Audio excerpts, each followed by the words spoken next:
Good morning, welcome to my online class. ठंडियों में हाथ और घमंड में दिमाग काम नहीं करता, इसी बात को सार्थक करती है ये कहानी प्राउड भीम।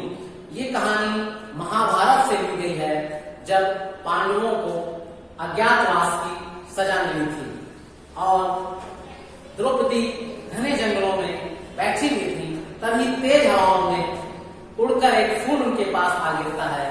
उस फूल की खूबसूरती और महक को देखकर द्रौपदी बेकाबू हो जाती हैं।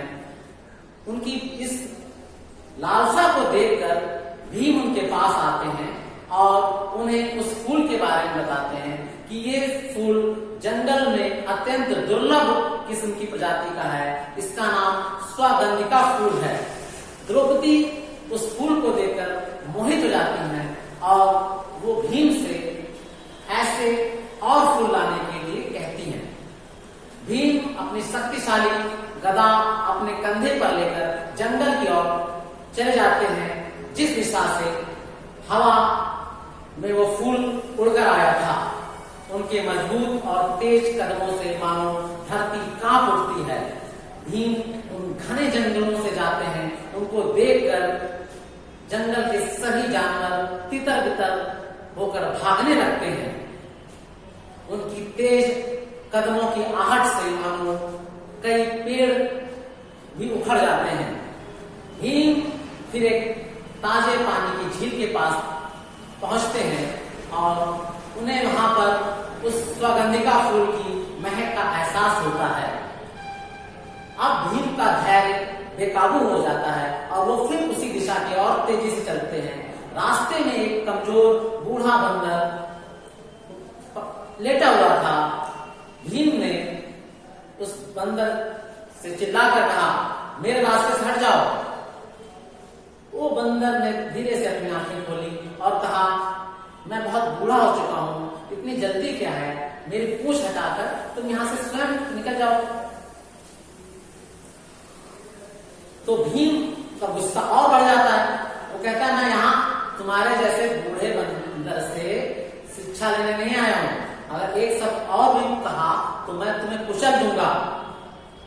इस बात को सुनकर वो बूढ़ा बंदर बड़ी धीमी आवाज में कहता है, अच्छा मेरे भाई, मैं बहुत ज्यादा बूढ़ा हो चुका हूँ, मैं हिल डुल नहीं सकता, तो तुम खुद स्वयं मेरी पूंछ को हटाकर दूसरी तरफ क्यों नहीं रख देते हो।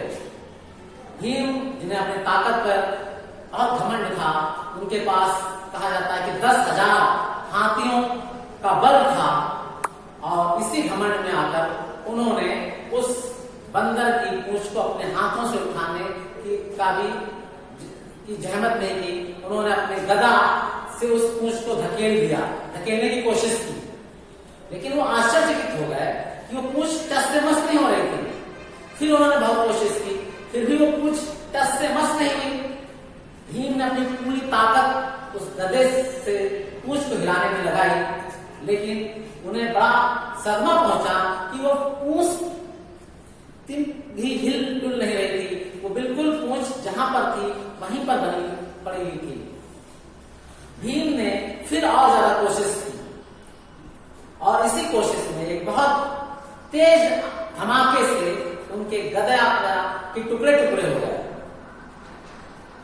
और इसको देखकर उस बंदर ने कहा, अरे तुमने मेरे जैसे बेचारे कमजोर बंदर की पूंछ ही तोड़ डाली। अब भीम के शब्द नहीं निकल पा रहे थे। उनका गदा चकनाचूर हो चुका था। वो बहुत लज्जित थे और असमंजस की स्थिति थी। उन्होंने कई बड़े विशालकाय दानवों और विशालकाय हाथियों को अपने इसी गदे से एक ही प्रहार में मार डाला था। साधारण व्यक्ति तो उनके इस गदे को उठा कर नहीं सकता था और उस बंदर की पूंछ लाने में वो गदा टूट गया। ये भीम बात पचा नहीं पा रहे थे, लेकिन फिर भी भीम का घमंड अपनी हार स्वीकार नहीं कर रहा था। उन्होंने झुककर उस बंदर की पूंछ को अपने दोनों हाथों से उठाया। उन्होंने पूरी ताकत से उसे उठाने की कोशिश की। अचानक फिर उस बंदर ने अपनी पूंछ नीचे दबा दी और भीम बेचारे अपने हाथ को कुचलते कुचलते रह गए। अगर भीम थोड़ा सा भी तेजी से हाथ ना हटाते तो उनके हाथ कुचल गए होते उस पूंछ के नीचे।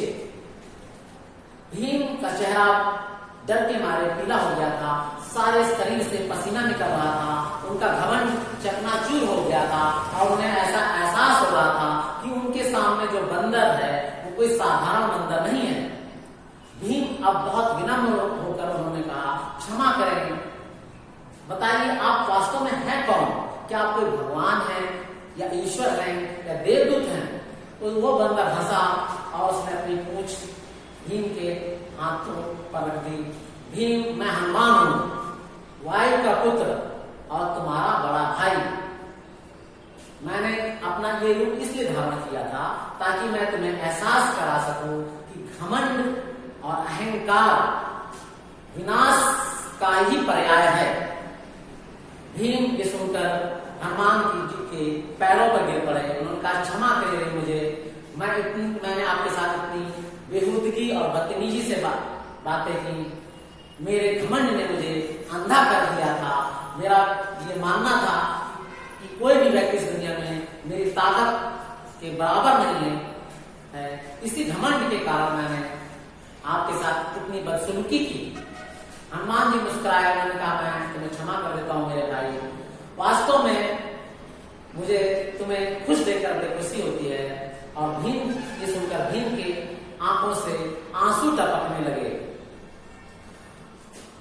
हनुमान जी के छूने से ही भीम के अंदर वापस कई गुना शक्ति ऊर्जा वापस आ गई। और जैसे ही हनुमान जी ने भीम का गदा छुआ, वापस टुकड़े टुकड़े जो उसके पड़े थे वो जुड़कर फिर से एक नया रूप, गदे का रूप उसने ले लिया। उन्होंने कहा, भीम अपना ये गदा ले जाओ और भीम आज से आप अपने असहाय, अपने से दुर्बल व्यक्तियों पर कभी भी अहंकार नहीं करना। भीम ने हनुमान जी की कदमों पर अपने सिर रखकर उनसे क्षमा मांगी। हनुमान जी ने जवाब दिया, मैं श्री राम जी का भक्त हूं और यही मेरी शक्ति का राज है। हर समय जब मैं भगवान का नाम लेता हूं, मेरे अंदर शक्ति कई गुना बढ़ जाती है। और इस बात से पूरा जंगल श्री राम के शब्दों के साथ गूंजने लगा। फिर हनुमान जी ने भीम को उस स्वगंधिका फूल के वृक्षों के बारे में बताया और उन्हें इस बात के लिए भी कहा कि वो अपने से कमजोर, निर्बल और असहाय लोगों के साथ इस प्रकार का अहंकारी व्यवहार कदापि ना करें। ये कहानी हमें अपने अंदर के अहंकार को झांकने के लिए मजबूर करती है। नेक्स्ट वीडियो में हम लोग किसी महान व्यक्ति के बारे में और अधिक जानेंगे। Till then, good bye.